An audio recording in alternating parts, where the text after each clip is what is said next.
It's really about you picking yourself and valuing yourself and realizing that you do have value. Because, oh my God, I could teach on this topic for days. Maybe I'll even do a class on it.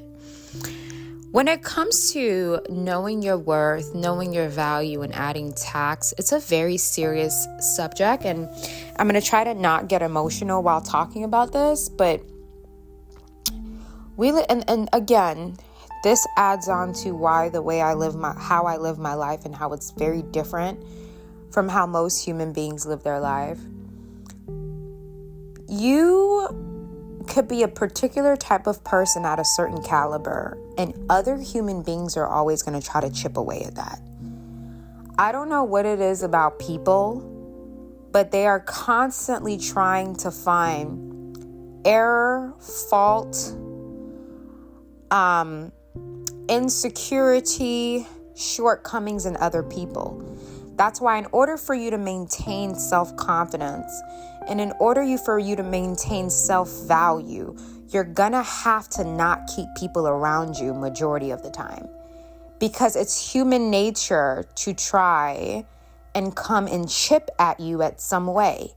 It's not just your family. It's not just your friends who try to do that to you. It's humans. They're built that way because everybody wants to be on the same level. Everybody wants to level out the levels, okay? That's how life is. That's why people will see that you're on level 3 and they're on level 1, and they will do something to dismantle you and bring you back down to level 1. People want you at the same level as them. People want things to be balanced. People want things to be equal. So the minute you are superior or ahead of somebody in some way, whether it's, you're ahead of somebody financially, you're ahead of someone, beauty-wise, looks-wise, you're ahead of someone body-wise, you're ahead of someone health-wise, family-wise, social-wise. It's all about reeling you back in so you're at the same level as them or beneath. That's human nature. That's why I say I'm going to create a podcast on the way that I live my life. If you want to maintain self-confidence and you want to maintain your identity and you want to maintain self-value, you're going to have to limit your interactions with people. It has to be extremely limited because human nature is built to survive. So if they feel like you're ahead of them in any way or you are above them in any way, it's all about reeling you back in and bringing you back down. Reeling you in and bringing you back down. For example, I'll even use racism as an example. Back in the day, black people and white people, why do you think that they were keeping black people from reading? Keeping black people from educating themselves? Black slaves were not allowed to read. They were not allowed to write. They were not allowed to be educated. Why? Because if you learn what we learn and you know what we know, now in the race, you're closer to us. We have to avoid that. So you're not allowed to read and you're not allowed to write. They took their power away. And I just wanted to use that as an example. But in the real world, that's how it works. People are going to try to take things away from you to ensure that you remain beneath them in some way. That's human nature. I'm not mad at it. That's people. That's why the way that I view people and the way that normal people view people is very different. I view people very differently because I know how they are. I know their character. I know their traits. I know human nature. I got about 75 books on human nature. I know people and I know them very well. And the more you know people, the less you will want to deal with them when you learn about their character traits and how they are by nature. So when you're trying to maintain self-value, add value to yourself, know your worth and add tax, you are going to have to put yourself on such a high level mentally that if someone wants to walk away, they can walk away. If someone doesn't want to do business with you, they don't have to do business with you. If someone doesn't want to date you, they don't have to date you. Because the whole agenda is to get you to lower your standards, lower your expectations in some way, number one. Lower your standards, lower your expectations. And the second tactic that human beings like to use is to place a narrative on you that is not true. That's why I had to get away from my family. They created narratives about me in their insecure minds. They're the ones that are insecure and jealous and envious. So I don't do anything wrong to them, right? So for them, it's like, wait a minute, she doesn't do anything to us. But we have to create a narrative about her. We have to create a persona about her. We have to create some type of story about her so that we don't look crazy for how terribly we treat her. Toxic people, because they're toxic and abusive and aggressive, they know that you just being you and you existing and being a kind, caring, good-hearted person, it's not going to look balanced from the outside looking in. If someone's like, wait, that person didn't do anything to you, why are you being so... They have to change the narrative about you so that they can feel justified in their abuse. That's why I don't deal with family, and I never will. Because it's all about going into your brain and altering your mind. That's why I tell you guys, if you're getting through life, you got to learn how to be very strong-minded. Because there are a lot of manipulative and narcissistic people out there who want to. There are a lot of narcissistic and manipulative people who want you to believe the narrative about you that they've created. That's not even real. But they created it so they can feel justified in abusing and disrespecting you. They have to create something that's false. Now, if you are a weak-minded person, you will believe the narrative that they have created about you to gaslight you into feeling like the way they treated you was okay. I had a family member that was like, oh, I just think you're really mean. I said, really? I'm mean. Me? I'm mean. Is that not so? I'm mean? Really? Okay. Really? I'd like to hear how I'm mean. I'd like to hear it. Hold on a minute. Let me grab my popcorn. Hold on. I got to grab my glass of Chardonnay. 1 second. I got some Twizzlers in the fridge. I'm going to put you on mute for a second so I can grab my snacks, gather them on my table bed, get under my sheets, put my AC on 68 degrees so I can clearly be comfortable, so I can hear what you mean by I'm mean. 1 sec. Let me grab my snacks and let me grab my wine.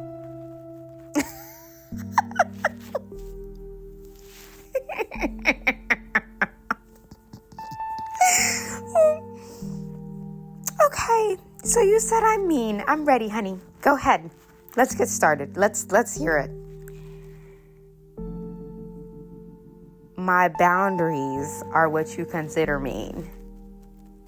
Me not allowing you to disrespect me is mean. I said, you want to know what's mean? What's mean is having somebody work 5 hours for you and you're not paying them. That's mean. What's mean is having somebody come to your lame events and having them work for you and you're not paying nobody. That's mean. That's mean. What's mean is calling somebody up about what they got on because you're insecure because you can't wear what they wear. That's mean. If you want to talk about mean, let's talk about mean and your terrible character traits and your character flaws that are unbearable. Then this person wants to start crying and run off the phone because she wanted me to believe a narrative about myself that wasn't true to justify her bad behavior.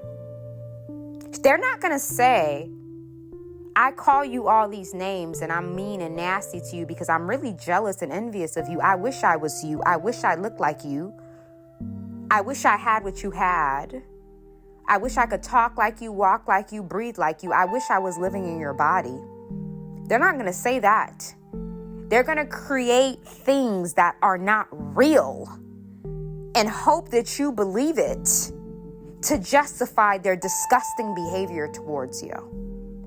And listen, at my big age, child, please. Child, please, you got the wrong one, baby. I'm way too intellectual for you to try to play those games. Sweetie, I listen to about 5 audiobooks a week. If you think that you're going to get into my mind and manipulate it, I make a conscious decision to grow my intelligence on a daily basis. That'll never work. Because while you're scrolling on social media and comparing your body to other people and growing an envious vein for other people and competing with other people indirectly, I'm reading books. That's the difference between me and you. You can't compete with me in the area of intellect. Know your value in ad tax. A lot of people, they know your value, but they put you on the clearance rack anyways. Because their clearance rack, their last sale, okay? A lot of people are sale final. They're on the final sale rack and they know it. There's nothing good about them. They are on the final sale rack in life. And you are in the new, flashy, expensive section. They're on the final sale rack and they want to put you in the clearance rack. It's like someone taking a Chanel bag from a mall and putting it on a Walmart rack. That's what a lot of people try to do to you guys. That's what they try to do to you. And guess what? You let them. You let them. You're a Chanel bag and you let them put you on the Ross rack. And I don't have a problem with Ross. I get my Tupperware and my candles from Ross. I love Ross. I am a Ross girl. They have great workout outfits there. I'm not talking down on Ross, but I'm just saying that some people know that you're Gucci, Louis, Prada, and they put you on the Chanel rack or the rainbow rack, clearance section, because they want you to believe that that's where you're worthy to be, because that's where they are. That's why I said in life, you have to be very mentally strong when you're dealing with people, because all they're doing is deflecting. It's all deflection and narcissism when you're dealing with people. Even when I was reading the Bible the other day, I had this conversation with a family member. I'm like, narcissism has been around for a very long time. And you will realize that when you read the Bible and you see the way these people acted. Narcissism is not new. Abuse is not new. This has been around since Bible time. Okay? Know your value and ad tax, okay? Because people are all like, they're like, oh my God. It's like, oh. Of the demons in my life that I had to slay, you're a small fry compared to what I had to deal with. And you think that after all the work I've done, all the strides I've made, all the demons I've slayed, that I'm going to allow an insignificant fry of a person come in and treat me basic.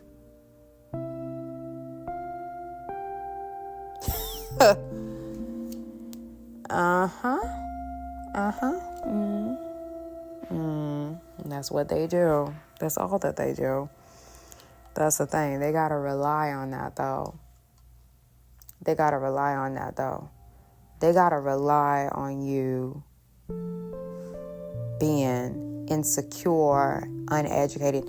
They gotta rely on you to be willing to accept the lies that they make about you. In their minds, they are creating a story, telling stories. And they want you to come into alignment with the lie. Anyways, don't forget to sign up for the Structure, Resilience, and Order class. It's going to be next Sunday. We're going to have some fun. We got 4 more months into 2025 because who's playing games? Not me. And I hope you guys aren't. And this class, we are going to get to the nitty gritty of how we need to move forward in this life. And we are all moving forward together. So you don't want to miss out on it. The link is below in the description.